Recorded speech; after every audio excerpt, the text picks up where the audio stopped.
নমস্কার বন্ধুরা, সিরিয়ালের সাতকাহন চ্যানেলে আপনাদের স্বাগত জানাই। চলে এসেছি তারে ধরি ধরি মনে করি সাতকাহন নিয়ে দেখা যাচ্ছে ওরা তো পিনাকপুরেই ওই ঠাকুরমশাই যখন বলছেন, আর গোরাচাঁদ পুঁথিটা পড়ে যে জানলো যে অর্শদ্বীপ বলে একটা দ্বীপ আছে, সেইখানেই ওই ত্রিকাল সাধুরা মহেশ্বরকে নিয়ে গেছে।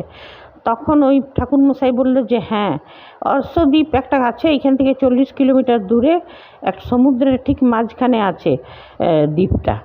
তো ওইখানেই যেতে হবে, বড় দুর্গম রাস্তা। ওইখানে বলে যে মানুষ গেলে আর ফিরে আসে না। তখন বলছে যে সে তো যতই দুর্গম হোক, আমরা পিনাকপুরের রাজাকে ফিরিয়ে আনবই। আর ওইখানে অদ্বিতীয়া বলল যে, অদ্বিতীয়া চিনালো গোরাকে যে তুমি সেই পরম বৈষ্ণব বলেছিল না, ভীমকার শক্তি, তুমি এত বড় থামটাকে হাতে উঠিয়ে দিলে, তুমি পুলস্তকে উঠিয়ে উঠিয়ে পাঠাসেছ, তুমি দামাল হাতিকে শান্ত করেছো, তো তুমি গোরাকে চিনিয়ে দিলে যে তুমি সেই পরম বৈষ্ণব।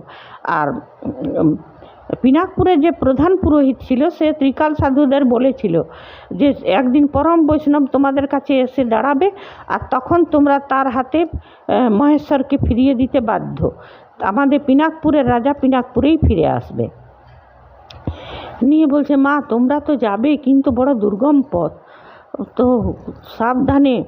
বলছে চিন্তা করবেন না পণ্ডিত ঠাকুরমশাই, আমার স্বামী গোরাচাঁদ গোস্বামী ঠিক পিনাকপুরের মহেশ্বরকে ফিরিয়ে আনবেন। বাড়ির ছেলে বাড়ির মানুষ বাড়িতেই আসবে। নিয়ে তারপর বলে ঠিক আছে মা, আজকে রাতটা তোমরা আমাদের কাছে থেকে যাও, কাল সকালে রওনা দেবে। বললো ঠিক আছে। নিয়ে পরে ওরা ঠাকুরমশাইয়ের, আর এদিকে কী হয়েছে, এদিকে সেজুতি আর বিশম্ভর এখন গেছে তিমিরাক্ষর কাছে। বলছে বাবা বাবা কোথায় আপনি? বাবা বলছে কী হলো, তোরা এই সময় কী জন্য এসছিস? তখন ও পুলস্তর সঙ্গে কথা বলছিল, আর পুলস্তকে বলছিল যে তুইও চলে যা সপ্তদ্বীপে। পুলস্ত বলছে এত খতরনাক জায়গা, ওইখানে ডেঞ্জারাস, আমি কী করে যাব? বলছে কী রে বেটা, এখনই তাহলে তুই অতীতে যাওয়ার স্বপ্ন ভুলে যা, আর তুই মুরারির হাতে গোরাচাঁদের হাতে মরবার জন্য তৈরি থাক। তখন বলছে না না না বাবা, আমি যাব, ডেঞ্জারাস জায়গা শুনেছি। বলছে তাতে কি, তোকে যেতেই হবে, নাহলে তুই ভুলে যা। নিয়ে পুলস্ত আর কী করবে, নিয়ে তা করতে এখন এক তো তিমিরাক্ষর মাথা খারাপ হয়ে আছে, তারপর সেজতি আর বিশম্বর বলছে বাবা জানো তো আমাকে কত মেরেছে, আমাকে ওর এমন কিছু করে দাও বাবা, ওর হাতটা বেঁকে যায়। তখন বলছে ভাগ এখান থেকে, একদম অদ্বিতীয়া গোরাচাঁদের কিচ্ছু ক্ষতি করবি না, ওদেরকে দিয়ে আমার অনেক বড় উদ্দেশ্য আছে, অনেক বড় উদ্দেশ্য সফল করার আছে, একদম বলে দিচ্ছি, ওদেরকে একদম ক্ষতি করার চেষ্টা করবি না, ভাগ এখান থেকে ভাগ। নিয়ে ওদেরকে ভাগিয়ে দিয়েছে। নিয়ে সেজতি বলছে হঠাৎ তিমিরাক্ষ বাবার কী হলো রে বাবা, ও ভাগিয়ে দিল কেন?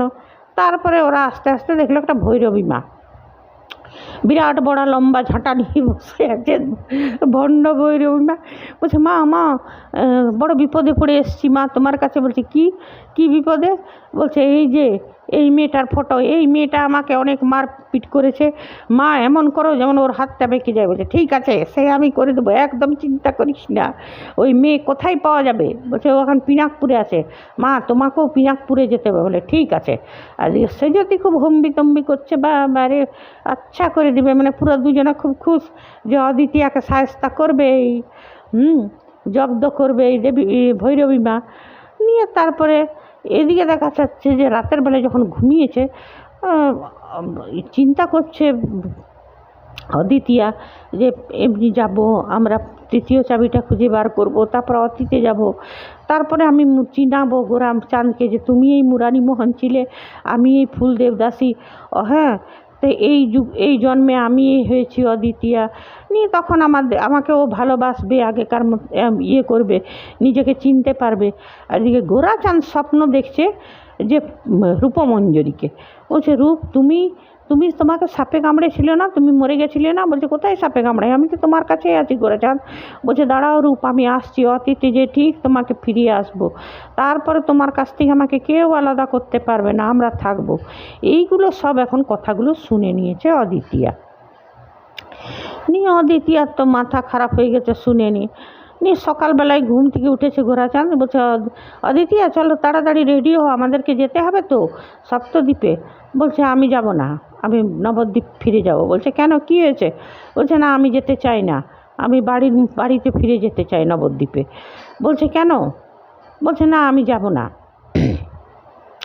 বলছে এত বিপদের ঝুঁকি নিয়ে তোমার সঙ্গে আমি এলাম, দুটো চাবি খুঁজলাম, তৃতীয় চাবিটার বেলায় তুমি এমনি করছো, হ্যাঁ তুমি পিছিয়ে যাচ্ছ।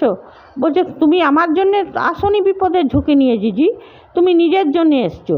তুমি তৃতীয় চাবিটা খুঁজে নিয়ে অতীতে যাবে রূপমঞ্জুরিকে ফিরিয়ে আনতে, আর সেই জন্যেই তুমি এসছো নিজের স্বার্থে। এইখানে আমি একটা কথা বলার আছে, এইখানে গোরাচাঁদ গোস্বামীকে কিছুটা স্বার্থপর সেলফিশ টাইপের মানুষ দেখিয়েছে। মানে ঠিক আছে, মহাপ্রভু যেমন দায়িত্ব দিয়েছে সে দায়িত্বগুলো পালন করছে ঠিকই, অদ্বিতীয়াকে বিপদের হাত থেকে বারবার বাঁচাচ্ছে ঠিকই, কিন্তু এই তৃতীয় চাবিটা খোঁজার মানে চাবি খোঁজার ব্যাপারে এখানে স্বার্থ আছে যে রূপমঞ্জুরিকে, এটাও একবারও চিন্তা করছে না এরপরে অদ্বিতীয়া কী করবে। নিয়ে সেইটাই অদ্বিতীয়া বলছে যে তুমি যখন তুমি তো যা তৃতীয় চাবি খুঁজছো এই জন্যে যে তুমি রূপমঞ্জুরিকে ফিরিয়ে আনবে, তারপরে আমার কি হবে গোরাচাঁদ, আমি কোথায় যাব? আমার তো বিয়ে হয়ে গেছে, ড্যাডের কাছেও আর ফিরে যেতে পারি না, তার থেকে নবদ্বীপে যাচ্ছি আমি এখনই, কাজের মধ্যে থাকলে সব ভুলে থাকবো, আমার চাই না কিছু। আমি এই জন্যেই তোমাকে তৃতীয় চাবি, যে তোমাকে আমি অতীতে নিয়ে যেতে চেয়েছিলাম, কি অতীতে গেলে তুমি জানতে পারবে যে তুমি মুরারিমোহন, আমি ফুল, আর তারপরে আমাদের সংসার হবে, কিন্তু তুমি তো সেটা চাইছো না, তুমি তো তোমার উদ্দেশ্য তো অন্যরকম আছে। ঠিক আছে, তুমি তুমি যাবার হলে একা যাও, আমি চললাম করে রেগে মেগে অদ্বিতীয়া বেরিয়ে গেল। এখন বেরিয়ে গেল, আর এদিকে সেজুতির আর ওই বিশম্বরের পাঠানো ভৈরবী এসে হ্যাঁ হ্যাঁ হ্যাঁ করে খুব হাসছে, হাসতে হাসতে এসেছে অদ্বিতীয়ার কাছে। নিয়ে অদ্বিতীয়া বলছে কে তুমি, হ্যাঁ হ্যাঁ করে হাসছো কেন? একটা আমি নিজের জ্বালায় জ্বলে মরছি, তারপরে বলছে তোকে আমি জানিস সায়স্তা করে দেবো, এই করে দেবো। নিয়ে অদ্বিতীয়ার গেল রাগ হয়ে, বলছে দূর বাড়ি, তখন থেকে বলছি আমাকে যেতে দিচ্ছে না। হ্যাঁ, নিয়ে চুলের মুঠিও ধরেছে আর ঝাঁটাটাকে কেড়ে নিয়ে পুরা ঝাঁটা পিটা ভৈরবীকে। বলছে আমি মরছি নিজের জ্বালায়, আরে চলে এসছে সামনে হ্যাঁ ফ্যাপে করতে। আর ভৈরবী বলছে ওরে বাবা রে, আমাকে ছেড়ে দে রে, ছেড়ে দে রে। ছেড়ে দেবো, দাঁড়া তোকে আমি ছাড়ছি, আচ্ছা করে পিটিয়ে চোখে ঝাঁটাতে করে। আর ভৈরবী কোনো রকম পালাতে পারলে বাঁচে, ভৈরবীকে পালাতে দিবে তবে না, অদ্বিতীয়ার গায়ে তো অনেক তাকে শক্তি আছে। অদ্বিতীয়া কী করলো, ওকে একটা গাছের সঙ্গে ওর ওই চুলটা দিয়ে আর গাছের সঙ্গে বেঁধে দিল, আর নিয়ে গাছের সঙ্গে বাঁধা থাকলো ভৈরবী, আর নিচে কতগুলো খড়কুটো জ্বালিয়ে দিল। ওই খড়কুটোর ধোঁয়া ভৈরবী লাগছে নাকে, আর দম বন্ধ হওয়ার অবস্থা। নিয়ে রেগে মেগে অদ্বিতীয়া চলে যাচ্ছে নিয়ে এক জায়গায় এসে হোঁচট খেলো, তো দেখলো কেউ ওর হাতটা ধরলো, নিয়ে দেখছে মহাপ্রভু দাঁড়িয়ে। বলছে প্রভু তুমি? বলছে কী রে মা, ওকে ঝাঁটাপেটা করে তোর রাগ কিছুটা কমলো, মনের জ্বালাটা কমলো? তখন বলছি কী করে মনের জ্বালা কমবে প্রভু, হ্যাঁ আমি যে জন্যে আমি এই লড়াইয়ে নেমেছিলাম সেই তার আগেই। বলছে তুই আগেই হার মেনে নিচ্ছিস মা, অমনি করিস না, যখন তুই এত কষ্ট করলি তখন তুই শেষবারের মতন এইটাও করতে পারলি না। বলছে না প্রভু, আমি ওর মনে জায়গা করতে পারবো না, আমি তার থেকে ফিরেই যাই। বলছে মা হেরে গেলে চলবে না, দেখ তৃতীয় চাবিটার পরে অতীতে গেলে তোর কপালে কি আছে, গোরাচাঁদের কপালে না তুই জানিস না গোরাচাঁদ জানে, তো সেই জন্য আগে থেকে হাল ছেড়ে দিলে তো হবে না মা, তোকে তো যেতেই হবে, তোকে তো শেষ রক্ষাটা করতেই হবে। তুইও জানিস না, গোরাচাঁদও জানে না যে অতীতে যাওয়ার পর তোদের কপালে কি আছে। সেই জন্যে মারে এখন হাল ছাড়িস না, যেটা বলছি সেটা শুন। নিয়ে তারপরে ওই ভৈরবীটা চিৎকার করে উঠলো, ওইদিকে তাকাতে গেলো, তারপর দেখছে মহাপ্রভু নেই। নিয়ে এদিকে গোরা সব গুছাগুছি করছে, তো ঠাকুরমশাই স্ত্রী বলছে বাবা তোমরা সপ্তদ্বীপে যাবে না? বলছে না, অদ্বিতীয়া বাড়ি ফিরে যেতে চাইছে, আমরা ওইখানেই যাব। বলছে তাহলে কি আমাদের বাড়ির ঠাকুর বাড়িতে আসবে না? তখন অদ্বিতীয়া ঢুকে বললো কে বললো আসবে না, আমরা যাচ্ছি সপ্তদ্বীপে, আমরা ঠিক পিনাকপুরের রাজাকে মহেশ্বরকে ঠিক ফিরিয়ে আনবো। বলছে অদ্বিতীয়া তুমি যাবে? বলছে হ্যাঁ জিজি যাব, আমি ড্যাডের কাছে সব খবর নিয়ে নিয়েছি। ওইখানে আবার নরখাদকরাও থাকে ওই দ্বীপে, মানুষজন তো কেউ একটা যায় না। নিয়ে সেটা বলেছিল গোরাচাঁদ ওকে আগেই, যে জানো অদ্বিতীয়া ওইখানে নরখাদকরা থাকে, যারা মানুষ খায়, জঙ্গলিগুলো। হ্যাঁ, তো ওইখানে তো মানুষরা বড় একটা যায় না, আর সমুদ্রের মাঝখানে। বলছে হ্যাঁ দিদি, আমি ড্যাডকে বলেছিলাম, তো ড্যাড একটা স্পিড বোটের ব্যবস্থা করে দিয়েছে বটে, কিন্তু ওইখানে সাথে কেউ যেতে চাইছে না স্পিড বোটে। বলছে তাহলে আর কি, স্পিড বোট আমি জানি আর চালাতে, আমি নিয়ে যাব। বলছে সে কি তুমি? বলছে হ্যাঁ আমি জানি স্পিড বোট চালাতে। আর জিজি এই পোশাকে যাওয়া যাবে না, আমাদেরকে পোশাক আশাক অন্য চেঞ্জ করে নিতে হবে। স্পিড বোটে যেতে গেলে শাড়ি টাড়ি পরে তার যাওয়া যায় না। এদিকে পুলস্তও রেডি আছে, পুলস্ত তো যেতে চাইছিল না, গুরুদেব তোকে দাওড়ানি দিয়েছে তো পুলস্ত রেডি নিয়ে তারপরে দেখা যাচ্ছে ওরা স্পিড বোটে করে যাচ্ছে সেই সমুদ্রে তার হয়ে আস্তে আস্তে আস্তে আস্তে। তারপরে ওরা অশ্বদ্বীপের মাটিতে পা হলো, স্পিড বোটটা ওইখানে করে রেখে, আর তারপরে ওরা জঙ্গলের ভিতরে ঢুকলো। জঙ্গলের ভিতরে অদ্ভুত নিস্তব্ধ। নিয়ে গোরা বলছে দিতিকে, দিতি তুমি আমার পেছনে পেছনে, অদিতিয়া তুমি আমার পেছনে পেছনে আসো, এইখানে পদে পদে বিপদ। বলছে আমার বিপদ হলে তোমার কি? বলছে অমনি বলো না অদিতিয়া। নিয়ে দুজনা দুটো ডানটা নিল, দুটো ডানটা পেলো, ডানটা নিল। এদিকে এক জায়গায় অদিতিয়ার পায়ে কাঁটা ঢুকে গেল। বলছে জিজি, হ্যাঁ খুব ধোঁয়া ধোঁয়া বেরোচ্ছিল, নি দেখা যাচ্ছিল না কিছু। আর গোরা ওকে ডাকছে অদিতিয়া অদিতিয়া, দেখতে পাচ্ছে কোথায়। তখন অদিতিয়া আবার জিজি করে ডাকলো, তখন গেল গোরা, তো দেখছে জিজি ওর পায়ে কাঁটা ঢুকেছে। নিয়ে গোরা আবার পায়ের কাঁটাটা বার করে দিল। তখন অদিতিয়া মনে মনে চিন্তা করছে যে তুমি আমাকে ভালোবাসো না ঠিকই জিজি, কিন্তু তুমি আমার অনেক কেয়ার করো। নিয়ে সে যাই হোক, তখন মনে পড়লো মহাপ্রভুর কথাটা যে অতীতের পরে কি আছে না তুই জানিস না, গোরা চাঁদ জানে, সেই জন্য হাল ছেড়ে দিস না মা। বলছে তুমি তো আমার কোনো কথা শোনো না। গোরা বলছে তোমাকে তো আমি কিছু বলি না বলে তুমি মাথায় চেপে বসেছো, দেখো তো কী হলো কাণ্ড। আর এদিকে দুটো লোক, দুটো সাধু এখনও সমানে ওদেরকে ওয়াচ করছে। নিয়ে ওরা আসছে আসছে, নিয়ে এক জায়গায় দেখছে নরকঙ্কাল পড়ে আছে। ওইটা দেখে অদিতিয়া ভয় খেয়ে গেলো। বলছে জিজি দেখো। বলছে হ্যাঁ সেই তো। বলছে জিজি মনে হচ্ছে কেউ ফলো করছে। বলছে হ্যাঁ অদিতিয়া ঠিক বলেছ, মনে হচ্ছে আমাদেরকে কেউ ফলো করছে। হ্যাঁ, তারপরে ওরা এগোতে লাগলো ডানটা নিয়ে। এদিকে পুলস্ত আর হিয়াও কিন্তু ওরা চলে এসছে পেছনে। পুলস্ত একটা রিভলভার জোগাড় করেছে, পুলস্তর হাতে রিভলভার।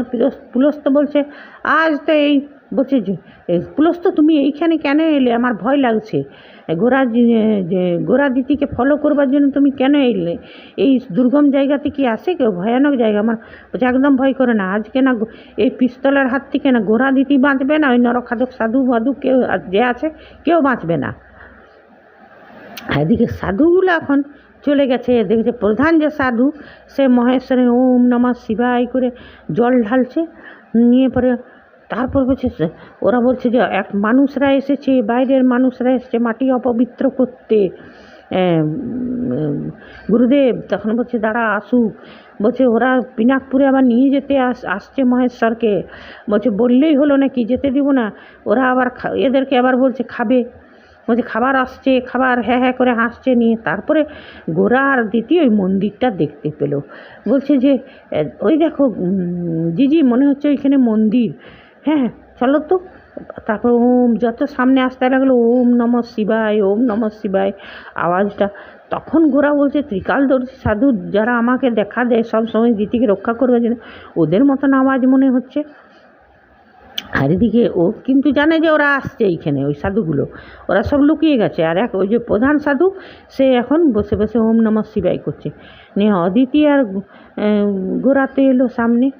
নিয়ে এদিকে পুলস্ত আর হিয়াও চলে এসছে, ওরাও কিন্তু পেছনে লুকি লুকি সব দেখছে। নিয়ে নিয়ে বলছে অদিতিয়া সাধু ধ্যান করছে, এখন যাওয়া ঠিক হবে? বলছে তুমিও তো ভক্ত গোরা চান, একজন ভক্ত আরেকজন ভক্তর ক্ষতি করতে পারে না, যাও তুমি যাও। নিয়ে গোরা আসতে গেছে আর গোরার মাথায় জাল ফেলে দিয়েছে। অদিতিয়া বলছে বাবা। হ্যাঁ বাবা তখন রেগে কি তাকিয়েছে। বলছে বাবা রাগ করছেন কেন? আমরা তো ওই পিনাকপুর বলেছে। আর তখন গোরার উপরে জাল, আর সব সাধুগুলো চলে এসছে, গোরাকে জালে জড়িয়ে দিয়েছে। বলছে কী করছেন আপনারা, ছেড়ে দিন ছেড়ে দিন। এদিকে পুলস্তর হিয়া সব দেখছে। বলছে খাবার এসছে, খাবার, হ্যাঁ হ্যাঁ হ্যাঁ করে হাসছে সাধুগুলো। এ তো খুব ভয় পেয়ে গেছে অদিতিয়া। তারপরে আজকে তো এতটাই দেখালো, এবারে দেখব নেক্সট এপিসোডে কি দেখায়, সেটাই দেখার। আর ঠিক আছে বন্ধুরা, আজ এতটাই। নেক্সট এপিসোডে 7 কাহানি নিয়ে ফিরে আসবো, ততক্ষণে ধন্যবাদ, বাই। ভেসেছি বাবু তরঙ্গে, দেখেছি কতই রঙে, ভেসেছি বাবু তরঙ্গে, দেখেছি কতই রঙে, সুজনের সঙ্গে হবে দেখাশোনা, তারে আমার আমার মনে করি আমার হয়ে আর হলো না। দেখেছি দেখেছি রূপসাগরে মনের মানুষ কাঁচা সোনা।